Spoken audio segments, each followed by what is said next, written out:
こんばんは、モフです。今日は、銀行を自分で開拓するっていう、内容について説明します。昨日融資どうやって受けるのって話したんですけども、今日は銀行を自分で探す場合どうするかっていうのについて話します。ちょっと難しいかもしれないですけども、こういう方法あるよっていうぐらいの参考で全然問題ないです。で、銀行どうやって融資受けるかっていうと、2つあって、1つは不動産屋さんに紹介してもらうですね。僕も1棟目不動産屋さんに紹介してもらって、2棟目買う時に自分で開拓した形になるんですけども、なのでまずは全然不動産屋さんに紹介してもらうでもいいかもしれないですね。ただ金利が高かったりだとか、あと不動産屋さんが銀行を紹介するっていうのはむしろ通常業務ではないので、やってくれる不動産屋さんの方が少ないですよね。なので必然的にその銀行を紹介してくれる不動産屋さんっていうのはもう少ないので、そこから探すってことになってしまいます。あと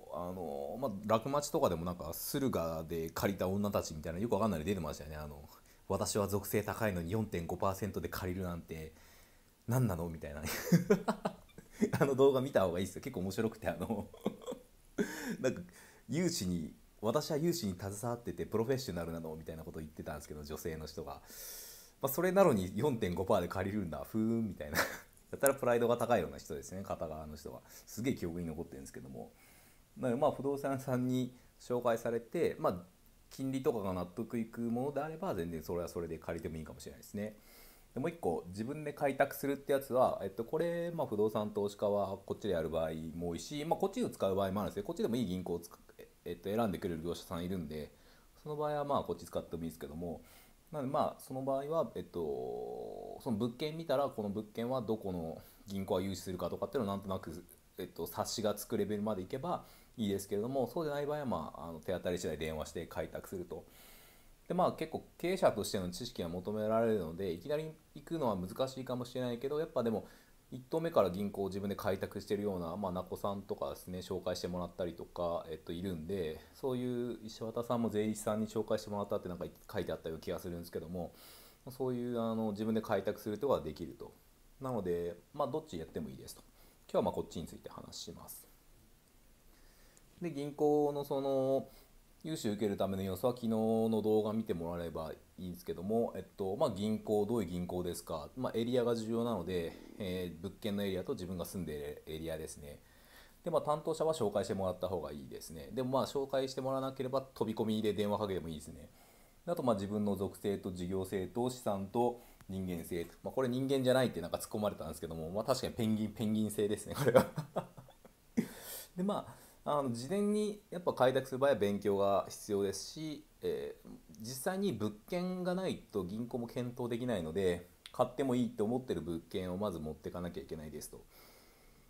いう形になります。で、どうやって銀行で融資受けるかっていうと、最初は基礎知識ですね。これ、本だとかいろんなところで勉強したりして、あのー最低限の知識が必要ですと。で、自己紹介の資料を作って物件の資料を持ってって事業計画まで立てて、で金融機関に電話かけてアポイント取るか紹介してもらうと、そういう形になります。で、必要な知識って何って結構難しいですけども、最低限事業計画家賃いくらもらっていくら収入があっていくら支出があってどれぐらい手残りして返済はこうなりますよ、これぐらいの期間に融資受ければこういう、事業として成り立ちます。これ投資とか言っちゃダメですね。不動産投資とか言っちゃダメなんですよね。事業を立てると。あと入居をつけれるかとか、そういう知識もないといけないし、リフォームの知識ですね。あと税務財務決算書ですね。この辺の知識がないとやっぱ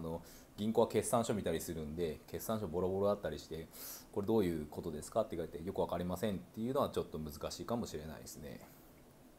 基礎知識持ってた、あとは自己紹介の資料で、いきなり、銀行行ってちょっと1億円貸してくださいって言ってもなんだこいつはって思われるので、せめてどういう、サラリーマンだったらどういう会社でどういうことやってて何の経緯で、不動産賃貸業を始めたいと、そういう、希望や動機ですね、目的を言うと、企業理念としては、適当にとは言っちゃいけないですけども、より人々に幸せに暮らしてもらえるように安くいい物件賃貸物件を、市場に供給することを、理念としてますとか、なんか適当なこととか言っちゃいけないですけどもそういう感じで、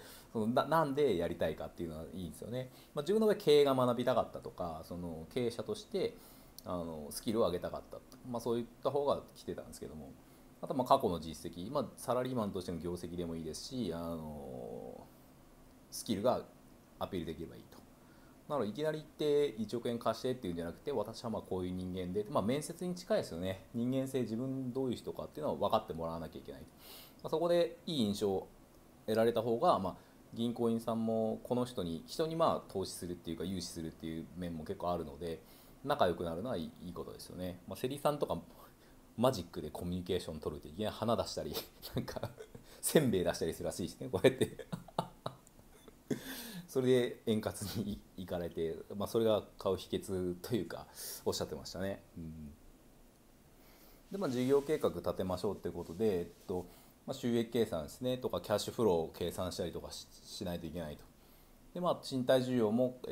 買いたいと思う物件ですね、ちゃんとありますよっていうのも調べなきゃいけないし、入居者どうやって捕まえますか、そういったことを説明しないといけないですね。で、そこまで準備できたらようやく銀行員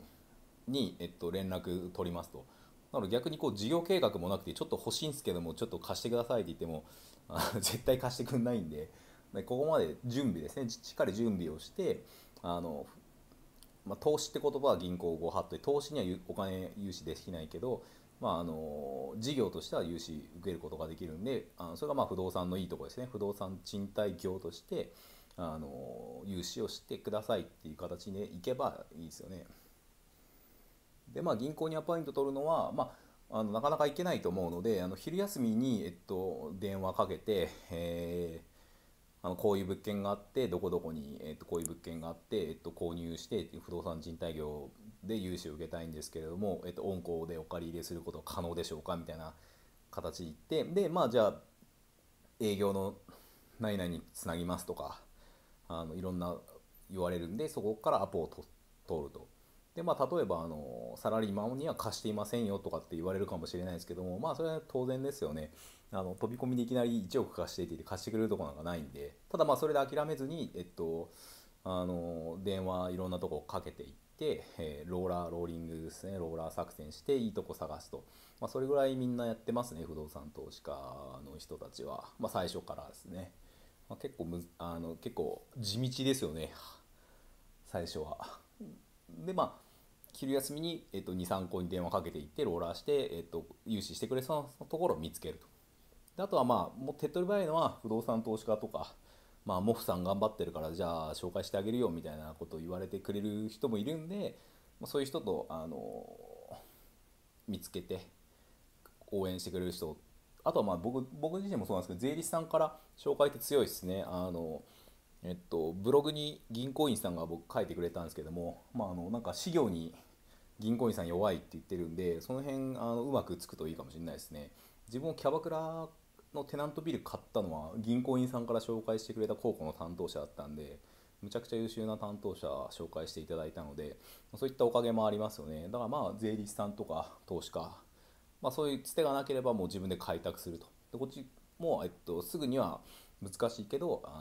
やっぱそれは何事も経験ですよね。サラリーマンやってて銀行に電話して金貸してくださいなんていう機会ってなかなかないと思うんで、それやるだけでもやっぱ一歩成長するっていうか、そのサラリーマンの枠から一個出ますよね。で事業計画立てて資金の繰りを計算して、これだから事業として成り立つよと、それだけでも普通のサラリーマンから一歩、10歩ぐらいですかね、かなりはみ出てますよね。そういった経験積んでおくとやっぱ本業サラリーマンの方にも行きますし、結構貴重なんじゃないですかね。で銀行員とやり取りすると。でガチで銀行員とやり取りして経営者としてやると、それは非常に貴重な経験になるんで、別に死ぬわけじゃないんでやってみてもいいかもしれないですよね。そういってこういった形で、銀行を開拓するっていうことになります。